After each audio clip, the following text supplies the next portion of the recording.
All right, everyone. I have on Jennifer Forristal, and she is going to talk about the Umbrella Project today that helps equip kids, parents, and educators with positive social and emotional coping skills to help them live confident, healthy, and meaningful lives in the face of life's uncertainties and struggles. So I'm really excited to dive into all of this, see what that even means, and to Mhm. see the changes that you are making in the world. So thank you so much for coming on the podcast. Thank you for having me, Liz. I'm so excited about this topic. Yeah, well, dive into like how did this start? Because you find are you the founder of it? I Okay. am. Yeah. And it kind of started by chance. I'm a naturopathic doctor. That's my first profession.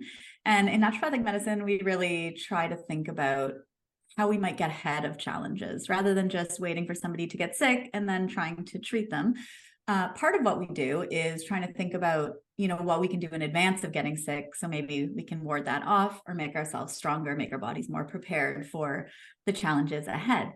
And I was really fortunate to work quite a bit in pediatric mental health at the beginning of my practice and came to realize that when it comes to mental health, we do so much responding to the world. And we're not very good at getting ahead for our kids of the challenges that they're inevitably going to face. And I know you're a mom, right? And I think well, maybe you tell me, when you look ahead at your kids' lives, what are your big hopes and dreams for them? What do you want to see your children be able to do? Honestly, I haven't really like thought that much into it. For me, it's more that more how they feel. I want to make sure that my kids feel loved, that they feel secure, that they feel accepted, and that just carries in throughout their life, that they're always going to have a place where they feel that. And because obviously we all go through obstacles where we like Mm-hmm. question certain things, like, am I really accepted here? Like if they go off to college somewhere, but that they truly are rooted in confidence of who they are and who um and where they come from, that can carry over into any of those situations. So I think that that's probably more of like what I think about when I think about their futures.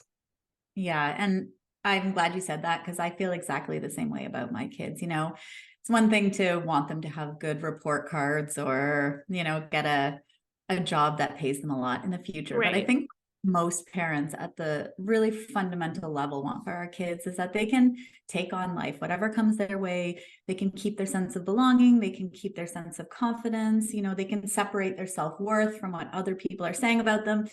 And the umbrella effect is really born out of recognizing that there's a set of skills that we know predict all these things for kids in the future, things like self-compassion, having a sense of purpose, having empathy for others, being able to have a growth mindset and, believe that you can get better and better at something the more you work on it. And there's all these skills in the research that are shown to help to create an intrinsic sense of control over the world for our kids. And so I think that's an area that there's so much still to be done as parents to prepare our kids. And as a school system, I think everybody has to get on board with this to really understand, where is my child strong? What really good coping skills do they have? And what are they missing? What's going to hold them back from being able to take life in stride and, move through the hard times. So that's really what the umbrella effect is. We call each skill that we talk about an umbrella skill. And essentially, if you imagine those beautiful, like multicolored umbrellas, each skill really does form a piece of a tool for our kids that they can use when the weather gets rough. So that's, in a really simple metaphor, an easy way to think about coping skills. And as a parent, what you're trying to accomplish with your parenting, what the end goal is. So, Yeah. So you have kind of taken this umbrella effect and turned it um into a book, into you working not just with like kids, but with teachers, with parents. So how does that, I guess, like work going outwards? How did you get into just kind of like expanding this idea beyond working within your own circle? mm-hmm. Well, I mean, I think when we think about pediatric mental health, I don't know, I'm sure you probably see something similar in your line of work. It seems to be a snowballing problem right now that kids are getting less and less well when it comes to their mental health. And so I don't really think the problem or the solution to the problem is going to happen just with parents or just with schools or just with doctors, right? I kind of think we all need to come together to really think about how we're changing what we're doing for kids in the fundamental young years to prepare them for life's challenges that they're going to face. So the Umbrella Project itself is a curriculum that runs in schools, and we're in hundreds of schools, and I find school is a great place to teach what these things are. It's a great place to teach the language of coping. If you know what self-compassion is and you learn in kindergarten, that is really important to be kind to yourself when something goes wrong. Otherwise, you're just adding insult to injury, right? When something goes wrong and then you pick that up and run with it in your own mind and you can make it so much worse than it actually is. So if you think about a very young child, even just learning those fundamentals of what that is and that it's important to have, as they grow up, they're going to practice it more and more, notice it in themselves and use it. So school, I love as a place to introduce these concepts.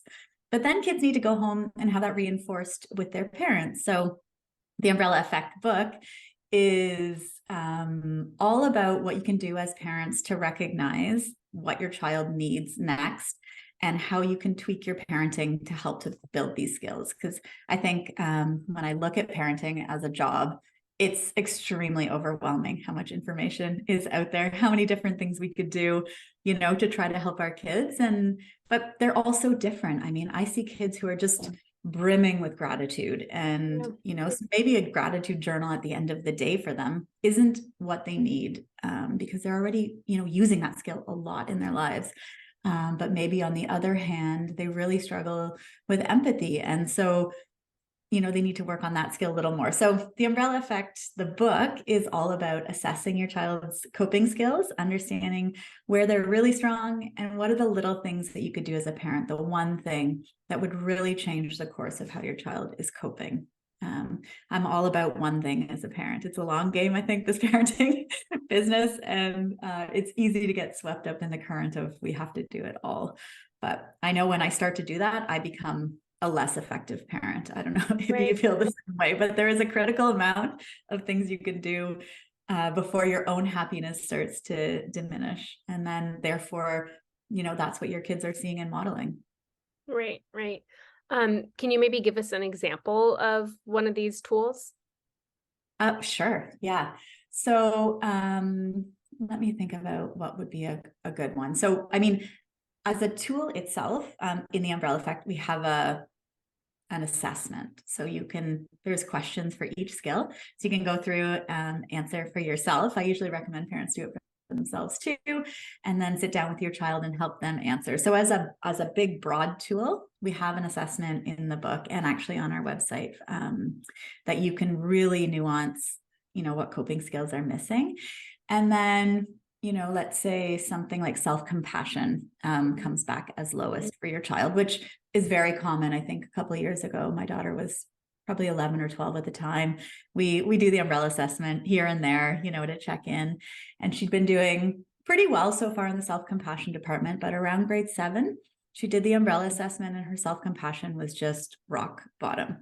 And that's common at that age, right? When we start to see kids become very peer-oriented. So one of the tools for self-compassion that you can think about as a parent is helping your kids understand what makes them feel good when they're under stress. So helping them create an actual tangible list of the things that they know that they can do to provide self-care.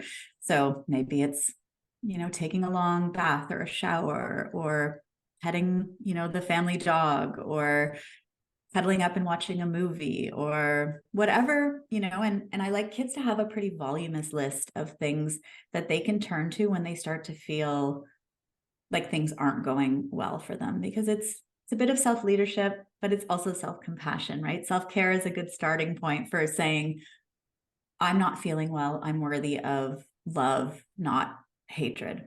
towards myself, right? So that would be an example of something that you might find in the book as, something to work on with a child who's struggling with their self-compassion. Yeah. I love that you have parents do it too. Mm-hmm. Because it's definitely, again, it's like something that we need to work on too. Like I find in parenting my kids is often also reparenting myself Of and course. those things that like come up for me. So I love that it's not just a tool, it's not just like, resources for your kids, but for you as well. 100%. I remember when I was first writing the book, I had a really great friend and author read it for me as a first edit. And he came back to me and said, this is all great, but who is this written for? Is it parents for their kids? Is it parents for themselves? I was like, I don't know. It's everybody. Like if we all put some energy into building these skills, everybody would benefit, right? So, Right. for parents who have maybe teenagers who aren't super keen on participating in some of these things, I always tell them, just start with you, do your umbrella assessment, stick it on the fridge, and start to tell your kids about how you're working on whatever it is that you are. And it's amazing how that can draw them into maybe thinking about themselves too. Mm-hmm. I like the subline of your book, The Umbrella Effect, Your Guide to Raising Strong, Adaptable Kids in a Stressful World. Um, I don't know if our parents viewed the world as really stressful when we were kids, or if that's just changed. But I would say that most parents now view the world as a stressful place. And I think that we put a lot of that on our kids, the way that kind of like society's set up. We just see with the mental health, like you were saying, it's drastically changed in even just the last 10 years with the introduction of social media and other things like that. So um, I think having strong coping skills is so important because the world appears to be a more stressful place. I'm Mhm. sure some of that we can control and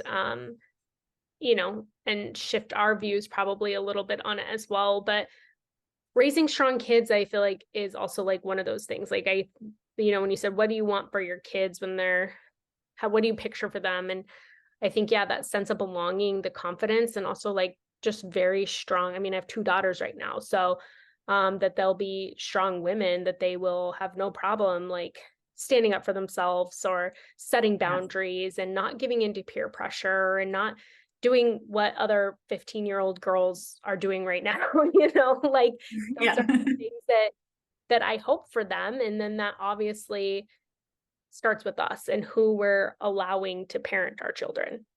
hmm It's interesting, I think, the idea of not wanting these things for our kids as they grow up, because I find I have a 15-year-old daughter and a 13-year-old son and a 2-year-old.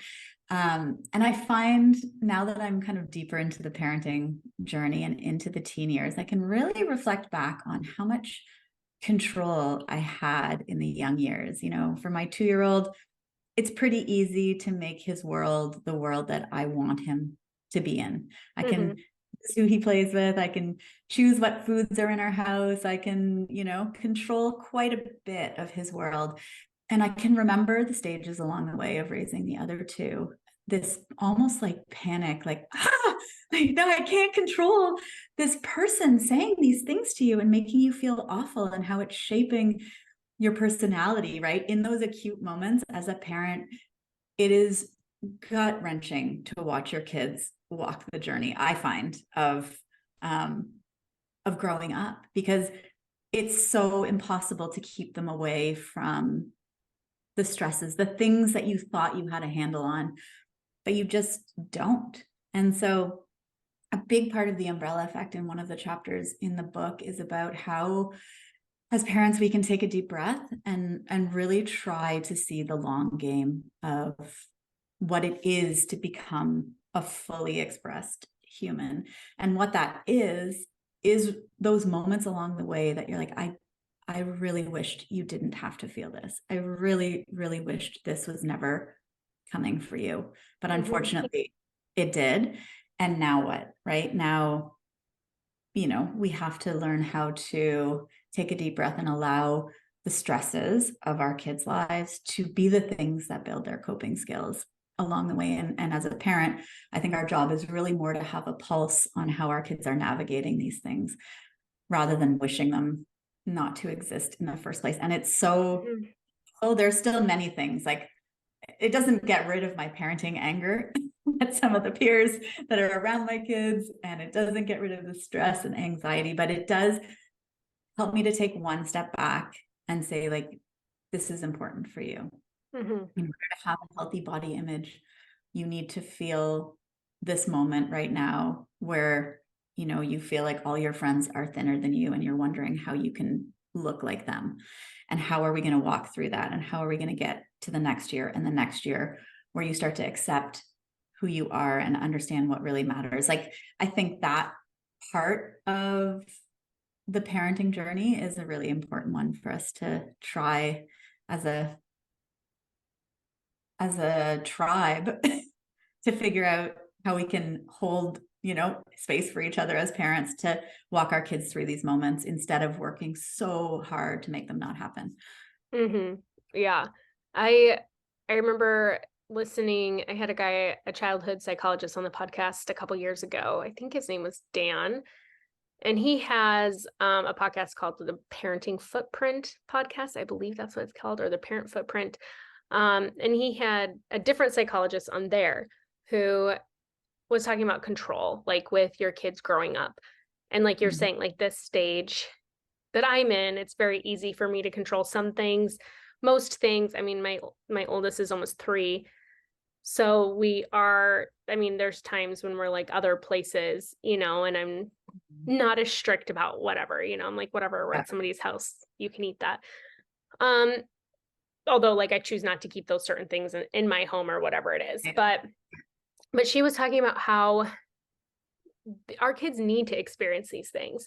So going through the body image thing, like there's so many parents now, it's not just helicopter parenting, she used a different word for it. It's like even more than that, that they're going into the schools and talking to the teachers to make sure that everything surrounding their kid is perfect. So if there is an issue with the teacher, it's like, no, that's the teacher's issue. Like my kid would never do that or would never whatever.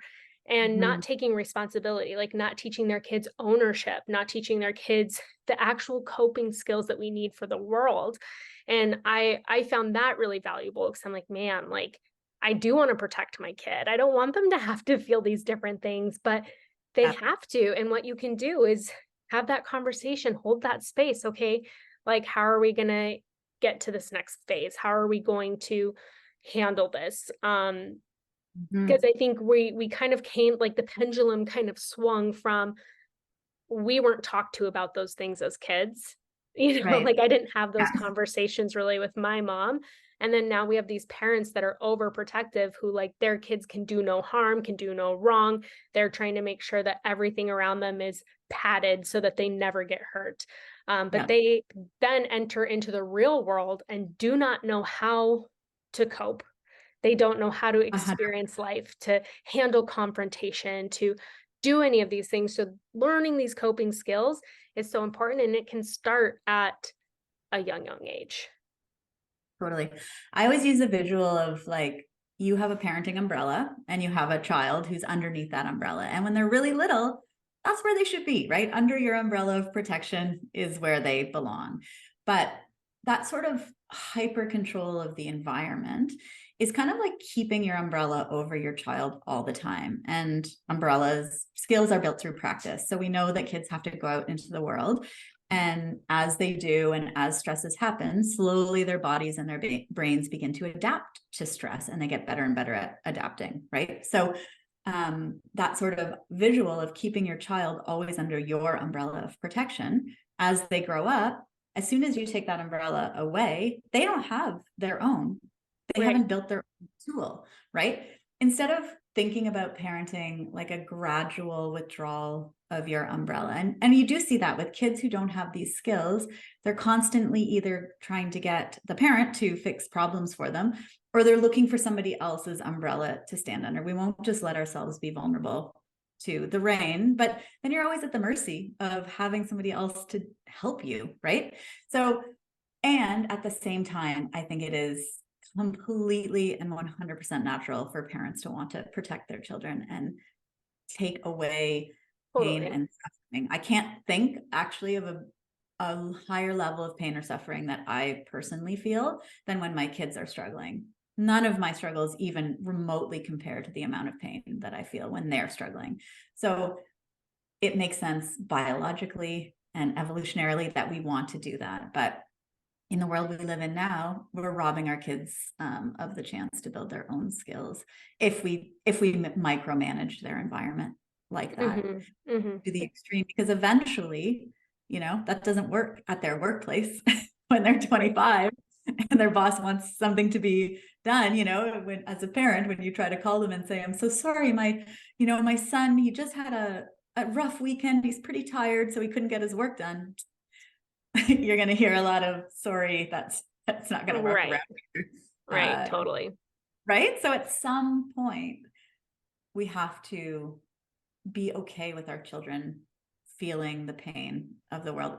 Not only okay, but like really truly understand that each of us, the strongest of us, are built on a mountain of struggle. That every person who's out there promoting true healthy body image, for example, is doing that because they felt the pain of that specific challenge deeply enough that they want to do something to change it, right?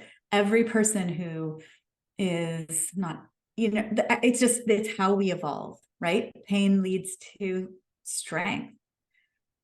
So I do, but in the parenting world, gosh, that's a hard concept to swallow. Yeah, I In the know. moment, it is not easy to just watch that evolve, and yet still try to keep your parenting composure. I actually had a counselor use the analogy once with me about if your child's in the water and they're drowning and they need you to be on the raft helping them get out of the water. What they don't need is you to get into the water and drown with them, right? So we need to be able as parents to see that we need to be on the raft and not in the water with our child. And toddlers are a whole thing in themselves, but especially as kids get to teenage years, my mantra for myself most days is don't get on the roller coaster. Don't get on the roller coaster, because I'm just oh, we're good. Oh my God, we're bad. Oh, we're good. We're we're one whole unit working together. I'm no, you don't need me to get on the roller coaster with you. You need me to be, beside you. You need me to be on the raft so I can help you. Yeah, that's so true. I know. It's my husband and I talk about all the time because we have no idea what parenting is going to look like as our kids grow up. We have in our mind, obviously the values that we want to instill in our kids and, certain things that we're in agreement on as far as certain rules and stuff like that, things that we allow in our home and we don't. But each kid is also so different. I even my two are 18 months apart and I see they are so incredibly different. I have an almost 3-year-old and an almost 1.5-year-old, and they are so different. I'm already noticing what worked with my oldest does not work with my second, at all already. And I'm okay, cool. Great for parenting humility. When you thought you really had it nailed, then you're oh, wait, it wasn't all me. Oh my gosh, it was just a couple of months ago. We were we got this down. This isn't really that hard. And then I would say the last month or so has been much harder. So I'm most days when my husband comes home, I'm I just haven't been able to hear my thoughts at all today. I haven't With my first, I had quite a bit of downtime. She was very independent, like very much entertained herself. Um, my second requires a lot of me. And so if I just want 10 minutes to get something done, it does not happen unless Yeah. she's napping. And so I'm like, I just need to like send 2 emails while I'm not, peeing, like trying to like multitask. I need to like sit down and just try to send 2 emails without interruption because I literally cannot get that done during the Yeah. day. So it's definitely like, yeah, my world's getting a little rocked right now by that. But yeah, we have no idea like what it's going to look like as they grow up. And Mhm. even we don't know yet what choices we're going to make as far as like schooling and different things like that. And so, um, who knows? And it's like it's tough, but it is good to know that like we have to teach our kids the skills to manage these things because I knew like growing up, I was not a confident person at all. It took me more into my 30s to start to really get confidence. Like anytime I Mhm. had to have a tough conversation with somebody, not even a tough conversation, if I had to, if I was at a restaurant and there was hair in my food, I immediately would start sweating and view this as like some confrontational thing Mhm. versus like, there's hair in my food. You know what I mean? Like I like would be like, should I just pick the hair out and eat this? Because like, I don't know. I Like don't want it to say took, right. Yeah. It took me until my anything. 30s to be like, this isn't a confrontation. This is, you know, Yeah, just I expressing. paid for this meal and I deserve to have it without food in it. So, Yes. just anything like that. So, I'm like, I really, and just because of like some of my life experiences, I think we pass some of those on too. And it's like Mhm. hard not to project as a parent, onto your kids as well. But I know like just with some of my past experiences, like I just want them to not give into peer pressure, to not be, Mhm. like I said before, just being really confident in who they are and with their decisions. And Yeah. to stand by that. So, and I have no idea what that looks like right now. I think one of the things in the umbrella effect actually that I've put in every chapter is just a conversation to have with your kids, because I think really how you navigate all those years with your kids, a lot of it is in the conversations that you're having with them, and like the curiosity that you're bringing to their experience. So one of the conversations in the book that I talk about is just asking your kids more often, like, what does it mean? What does it mean that that person was mean to you today at school? As opposed to quickly putting your paradigm onto that situation, like, oh my gosh, that's awful, I can't believe somebody would say that to you.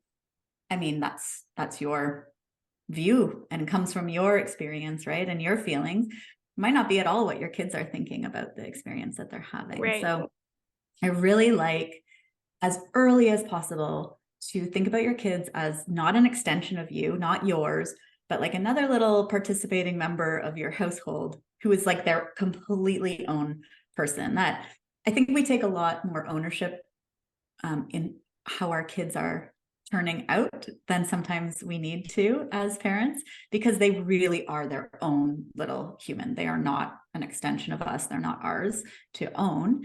They're ours to, live with, treat us like, really difficult roommates, and just allow them to blossom into their own beautiful versions of themselves. And we're there to kind of guide along the way. So just the simplicity of asking your kids before you impose what your thought is about the situation that they're in, asking them what they think it means, is a really cool parenting shift to navigate the years of whether they need your help or not, where to Mhm. step in, where not to, where to get involved, and just kind of curiously and excitedly watch them walk into their lives. And like you said, you weren't confident until you were in your 30s. I was exactly the same. I would have, like, if I had to give feedback to somebody who worked for me, I'd be like, shaking, oh, adrenaline rush. I'm like, this is ridiculous. I'm the boss here. And I'm like, I can't even tell you that I didn't like the way you did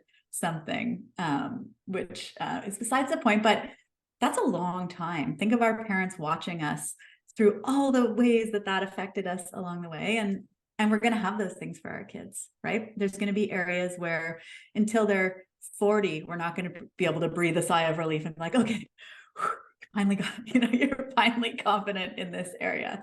And other Yeah. areas unexpectedly where we're going to be like, I can't believe that you already can do this. My 15-year-old specifically is really good at holding her boundaries Mm, and really good with friends at saying like, I didn't like the way that went down. And if I have to tell you enough times that I don't like that and it doesn't make me feel good, then we just aren't going to have a relationship anymore. And for me growing up, oh my goodness, I would right. have avoided that like the plague until maybe still to this day. That's like a hard conversation for me. So parenting her is interesting, right? Because she'll ask me, do you think I should forgive this person? And my absolute first reaction is like, yeah, we should probably move through that conflict as quickly as possible so that you can be on the other side and there'll be nothing. And then I have to stop myself and say, like, how do you feel? Do you feel Right. like it's over? Did you, have you gotten the resolution you want? And, when she says no, I'm like, then I guess not. Right. Then maybe it's time to have another conversation with this person or, a different route. But if you don't feel like you're not me and what I would do is not what you should do. I'm proud of her for being so strong at this early age. And at the same time, I'm like, I don't know how to parent you from here. I feel like I need advice from you. Right. Like Right. so that's kind of like the journey of it. Right. And there's other areas that I'm sure I'll still be losing sleep over for the next 20 years. Mm-hmm. Yeah. I mean, that also makes me think about, which this is like a whole completely different conversation. But just kind of letting your kids become their own person. But that also goes into when your kids one day get married and have their own families. Mhm. Um, you have to cut the cord, and I know so many talk to so many friends whose moms or mother-in-laws have really hard times not putting their stuff into the Yeah. family. Yeah. And so another term that I can use now for cutting the cord, because I always say I'm like, cut the cord. Like it doesn't mean that you don't love and appreciate your parents or come to them for advice, but like this is your new family dynamic. And I'm a true believer that you're the protector of your family, that is your family, and that you guys are the decision makers. You don't need to go to outside people. But if you want to seek advice, wisdom, that's absolutely fine. But letting your mother-in-law have input into your life when it doesn't belong there, or your mother or whoever, I think Yeah. can create really toxic things within the family unit. And so now I can say, just close the umbrella, Ma, close the umbrella. I got my own. Great. Yeah. Raised me so well that I have my own umbrella and I don't need yours right now. Well, I think it's hard because I think a lot of people listening, we can all agree that it's hard to let your kids experience things. Right. But there's also those people listening whose parents are overstepping boundaries in their lives. And like I said, I've talked to so many people in my life who are like, yeah, like this thing's happening. And I'm like, what? I'm like, no way. Like I would shut that down so quick Yeah. because this is our family unit. And like I said, it's not that the other family doesn't matter. Of course they do. But your primary focus is your unit, your partner, your kids. Um, and and I think that Sure. it's also like a desire to want to pass on generational wisdom, but also things have changed. Like the way that our Mhm. parents parented us has changed how we're doing things. And um, I know I've said this on the podcast before, but um, one of my husband's aunts, which she has never given me unsolicited advice. She's awesome. But that generation was so different. She brought her firstborn daughter home from the hospital, sitting in the front seat with her in her lap, smoking a cigarette out the window. So I'm like, these are the people giving parenting advice, you know, of like, well, we did this with our kids. And I'm like, you also smoked in the car with your kids in there. Like you also like did these other things. Like that things have changed. We've learned, we've evolved. But again, it doesn't mean that there's not wisdom because they do have a lot more experience there. Yeah. But there are times where you have to set that boundary for your kids of, okay, I'm going to let them experience this, but you also have to do that for your parents in your life as well. 100%. Yeah. I mean, this conversation comes up all the time in our house too. My mom is such a great advocate of less screen time, but so difficult to navigate those two worlds, right? And we're falling somewhere in the middle of Yeah. trying to manage that in our teenagers, right? And so she's, of course, so stressed about this screen time. Yeah. All the research she sees on CNN or wherever she sees it about like what screen time is doing to kids. And then, but as parents, so I've got her, but then I've got my kids who are trying to live in the world right now that involves connection through screens with peers, right? And so it's an ever ongoing battle.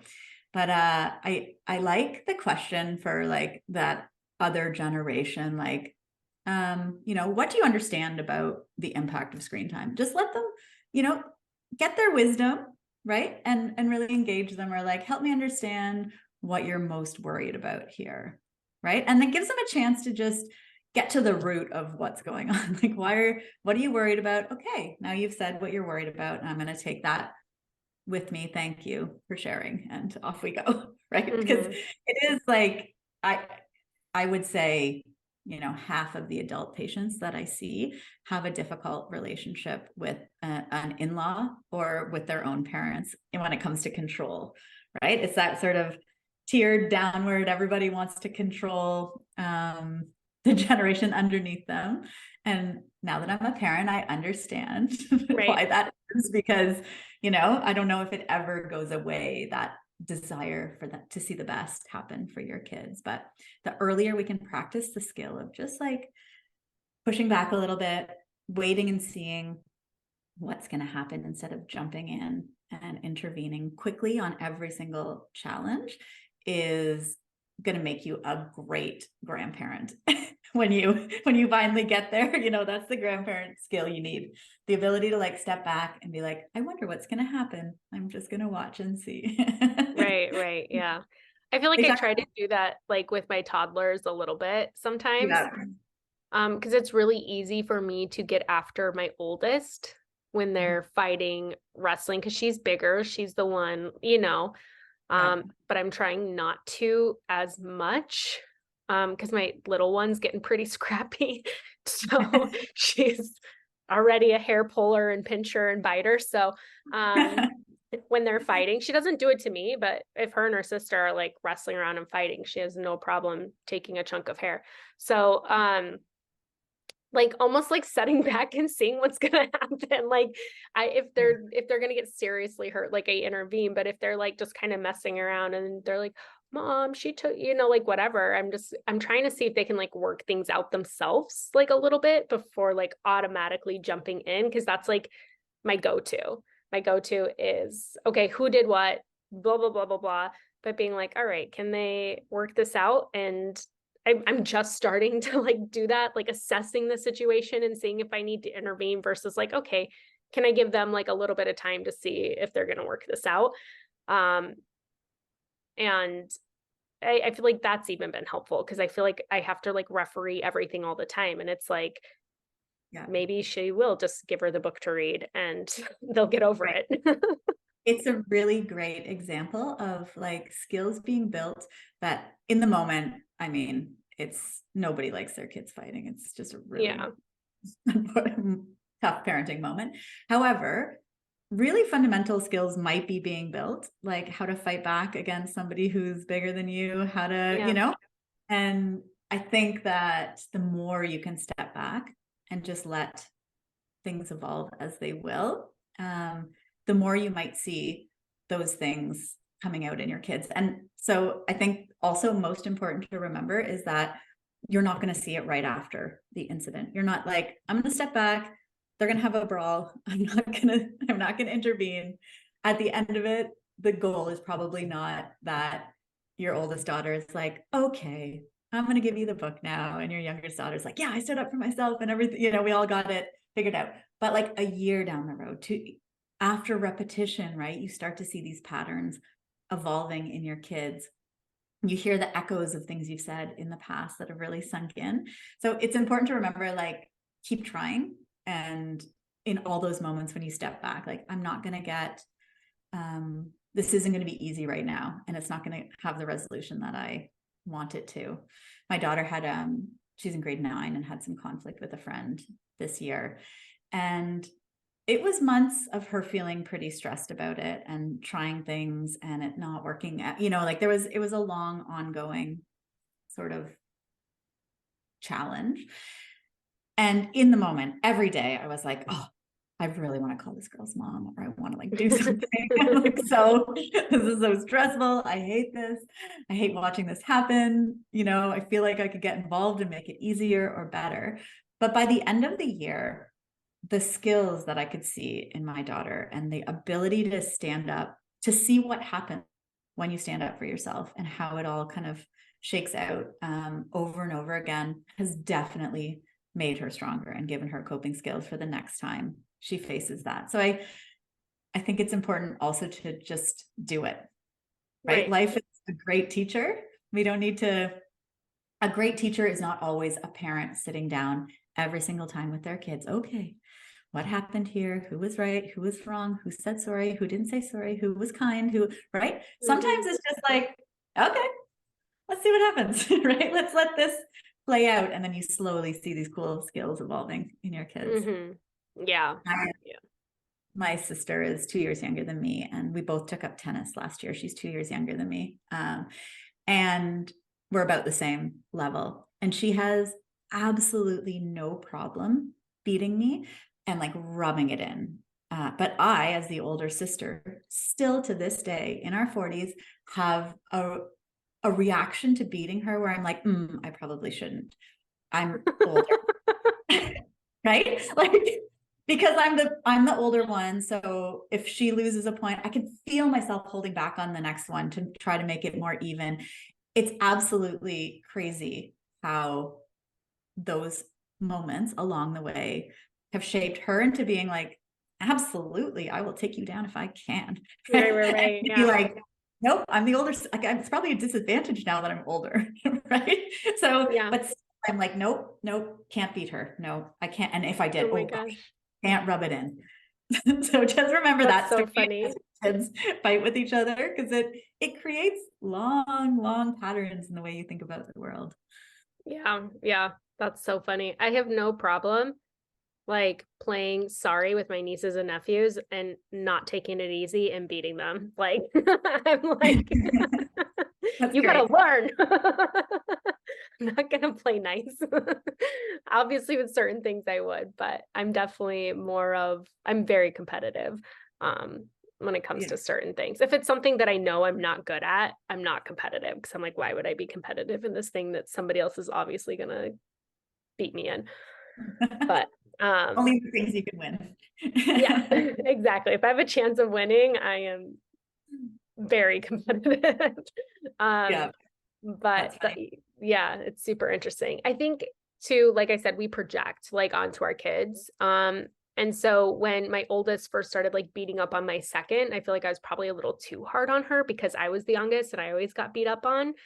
And so I just always wanted to like rescue my younger one and like be upset at the older one because of how I grew up. And so I had to do some like self-reflection in there. And even my husband was like, you know, we talked about it, and I just like realized it was more that a moment of me needing to reparent myself.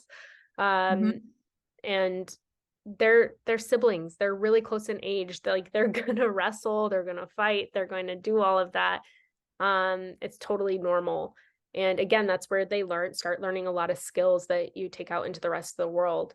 But but it was me like projecting and being upset at my older one for just she would just sit on top of the younger one and like not let her move, you know, or just like put her whole body on top of hers and trap her. Um, I'm also slightly claustrophobic. So for me, like Right. watching this Makes happen, I'm sense. like, as the youngest and claustrophobic, I'm like, oh my God, get off right now. Um, but you know, we do have to like notice our own stuff that's coming up and also realize our kids are kids. Like that's been a huge thing for me too, is like they they don't know how to do certain things at this age. Like they're barely learning how to regulate their own emotions and Mhm. impulses and things like that. And we grew up in a generation where you couldn't have those. Yeah. You know, you weren't really allowed to have an impulse to hit somebody. So um it For definitely sure. is different, but I think Well, I think, parenting's been fun. yeah, the whole reparenting thing, I love trying to think about what you love about the characteristic that came out of those moments. Like, sounds like you have a real fight to your spirit and you're not afraid to, just have some fun and compete and really, and probably that quality came out of being the youngest sibling and having to fight your way out of that dynamic. So Mhm. that's always a good lesson for anybody as they kind of watch their kids, and you can see the things that trigger you more than others, right? But almost imagining that if you stop that all the time, you'll be taking that away from your youngest daughter, that fight that you got from the stress of that moment Yeah. is kind of what, like, when it's hard, like, think of the value that that has eventually given you over the years. Be like, why would I want to take that from my child? Yeah. A way to Mhm. think about it. Yeah. Um, Well, and I think honestly, pretty soon the younger one's going to be beating the older one up. So, you're like on like gonna have to soon. reverse that. Yeah, because she's a lot more feisty than the older one, and the older one's just a lot more sensitive. So, Right. it's yeah, it'll be it'll be interesting. I see lots of fights in the future over she took my shirt and she did this, and it's gonna be complete Uh-huh. chaos, but we'll survive it. Um, Um, our little one is 2, and then I have a 13-year-old boy, and my husband often tries, there's only really a real sibling relationship between those two, because the 13-year-old boy is still like, no, I'm not going to just give you this because you want it, right? But a 2-year-old in a house of essentially the rest adults is very much an only child, and so my yeah. husband will always jump in and be like, what are you doing? Just give it to him. Like, why are you creating stress? And I'm like, do this all the time to him. Like, he needs, the 2-year-old needs somebody to be his adversary, right? He needs to have to fight a little bit for what he wants. So that's still an ongoing battle in our house for sure. How much of that is the right amount? Depends on how tired we are as parents. I'm like, Yeah, I can't totally. toddler meltdown right now. So can you just give it to him? Tomorrow I might have more energy. Right, right. Totally. I feel that. I think everybody listening can feel that of like Yeah. there's like that meme floating around that I saw that was like when your kids are creating a mess, but it allows you time to like get something done. And it's a meme from like Schitt's Creek, and she's just Moira's like, just do what you must or something like that. And I'm like, I feel that all the time. I'm like, the kids are being Totally. quiet. I'm probably gonna walk into chaos, but I got to do this This like moment. thing. Yeah. So I'm just like, whatever, we'll just clean up the mess later. So true. Yeah. Well, before we wrap up, where can people buy your book? Where can they find and follow you and learn more about the work that you do? Yeah, there's a pretty central website, umbrellaproject.co, where you can find the book, you can find the umbrella assessment, you can find a link to some of the stuff we do in schools and some of the parenting courses and things that we have. So that's a pretty good spot to look. And then on Instagram, we're at umbrella pjct, and I try to post more personal parenting insights and things like that there for people who want to follow along. We also have a monthly newsletter. I just pick out my top 5 favorite kind of things that have come across my path from a parenting perspective to build coping skills. So I find if most parents just like a little bit of drip information, something they can just go through once a month and be like, yep, okay, no, not that, I'll start that, and these things. So that's another great spot to get some information. Awesome. Thank you so much for coming on the podcast, for Thank you for having me. your conversation and wisdom here today. Awesome. Thanks, Liz.